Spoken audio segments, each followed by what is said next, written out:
It is important in the area of motivating yourself. It's important to know why you're doing it, because that mind will say, why bother? Why go through all this? This is too hard. No, throw in the towel. It's not worth it. Has it ever said that to you before? Here's how you can handle that. Here's how you override that. Write down 5 reasons why you deserve it. Why do you deserve what you want? Why you? Why do you deserve it? What meaning and value will it bring to your life? What's so different about you that you deserve your goal or this goal? And when you write down those 5 reasons, when you have some down moments, and you're going to have them, when that conversation starts talking to you and it's going to talk to you, what you will do is you can pull that out and read it, and it will build you up. It will be your rod and your staff to comfort you through some challenging moments, because you're going to have some. Life will knock you between the eyes. It will catch you on the blind side, come out of nowhere, stuff you can't anticipate that will knock the wind out of you. You want to give up. That's why it's important for you to work on yourself, listening to tapes, building yourself up, talking to yourself with power, feeling, and conviction, building yourself up day in and day out, because it's coming. Life will send you some curves you cannot anticipate. The next thing is that whatever you do, you want to develop technical mastery. You want to be the best at what you do. You want to master it. See, part of self-motivation is you've got to find something that gives you a strong sense of competence. Well, you become known for that. You develop a reputation of being good at doing that. You set some high personal standards for yourself. You're not competing with anybody else. You're just unfolding yourself to be the best person that you could be. That you want to give the best quality service that you can give, because that is a statement about who you are. The other thing that's the key to self-motivation is recognize the fact that you're going to get into some slumps. Recognize the fact that you're going to encounter a great deal of failure in life. It goes with the territory. But in the face of that, you want to be relentless. When you want something, you don't expect everybody to say, oh, come on in. Oh, you want this? Oh, great. We want to give this to you. You're such a nice person. You're doing it for your family, aren't you? Great. No, life isn't like that. No, many doors will be closed in your face. Many loans that you will want. And they'll say, no, you don't have enough collateral. You don't have enough credit. And most people will give up. But you've got to decide that I'm going to be fearless. I refuse to be denied. And I'm going to go all out. I'm going to be relentless. I don't care how many no's I encounter. I like something Isaiah Thomas said when he was getting ready for a basketball game. He said, I'm going to either shoot us in or shoot us out, but I'm not going to not do anything. And that's the way to go. You can't make a basket unless you shoot the ball. You can't hit a home run unless you take a swing at it. Most people won't even take a swing.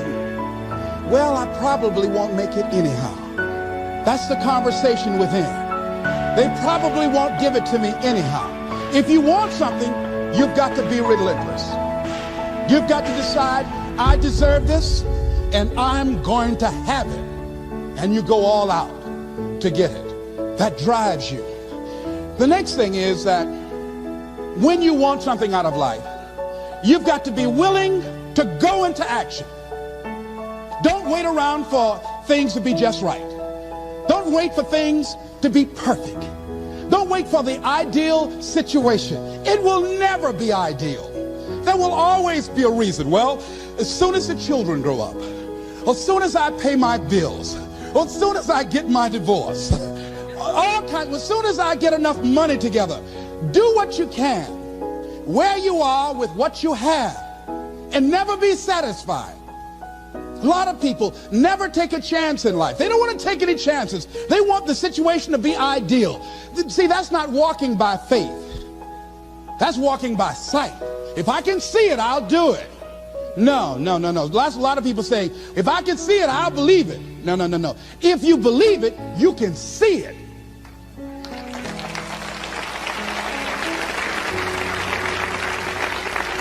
And don't be disturbed because no one else can see it.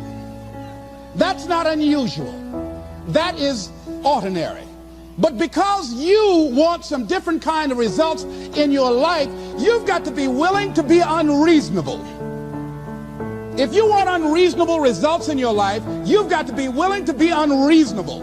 Part of being unreasonable, you don't judge according to appearances. Part of being unreasonable, you can see it because you believe it. That's part of being unreasonable. Part of being unreasonable, you're like Paul who said, you must have the faith to call forth those things that be not as though they were. That's part of being unreasonable. Most people won't do that. Most people say, call me when you get it together. Then I'll support you. The other thing is that one of the keys to self-motivation that empowers you is that you want to find a cause larger than yourself. Find something that you can contribute to. Find something that you can make a difference because you can. Part of what feeds your larger vision, part of what gives you a reason for being, part of what gives you your life is being able to give something back. Say, I can't afford to give anything. You can't afford not to give. Give your time. Give your talent. If it's nothing, just to go over there and lick envelopes. I don't know exactly what I'm going to do, but I'm going over there. It's part of my tithing in the universe. Once you develop that special sense of mission, and that's what you develop when you're part of a larger cause than yourself, it drives you. You don't need an alarm clock to get up in the morning.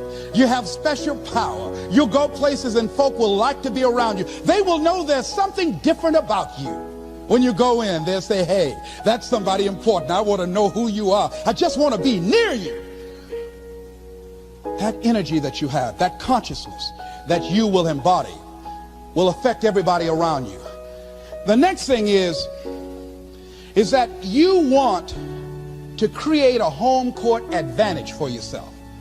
You've got to be aware of who you have around you. So you want to be selective.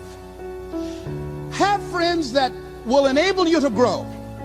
I have friends that help me to grow spiritually. These are my spiritual friends. I talk spiritual stuff with them. I have some other friends who are just intellectual friends. They make me grow intellectually. They make me stretch.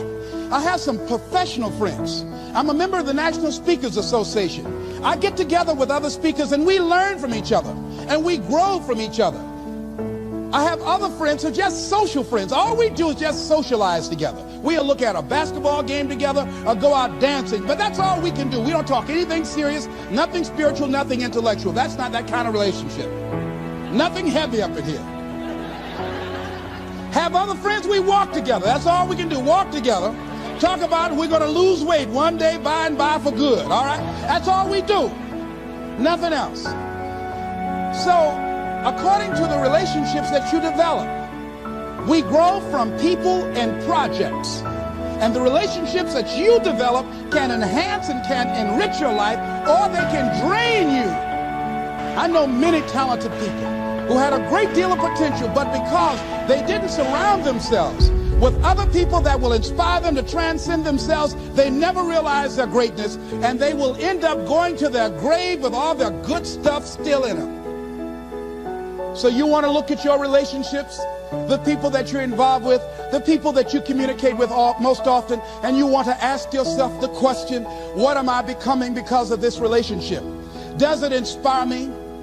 Am I motivated? Am I encouraged? Am I driven to develop myself? Am I seeking my own greatness? What kind of person am I becoming because of this relationship?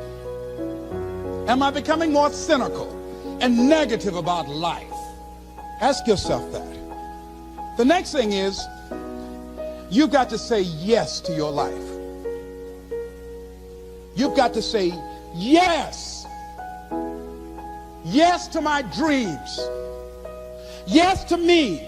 Yes, I can make it. Yes, I can. Doesn't matter how many failures I've made. Doesn't matter how many mistakes I've endured. Doesn't matter about my defeats. Doesn't matter about what I've done. Yes, yes. I don't care about the fact I'm in a hole now. Doesn't matter about where I am. Yes, the last chapter to my life has not been written yet. If you judge me now, you'll judge me prematurely.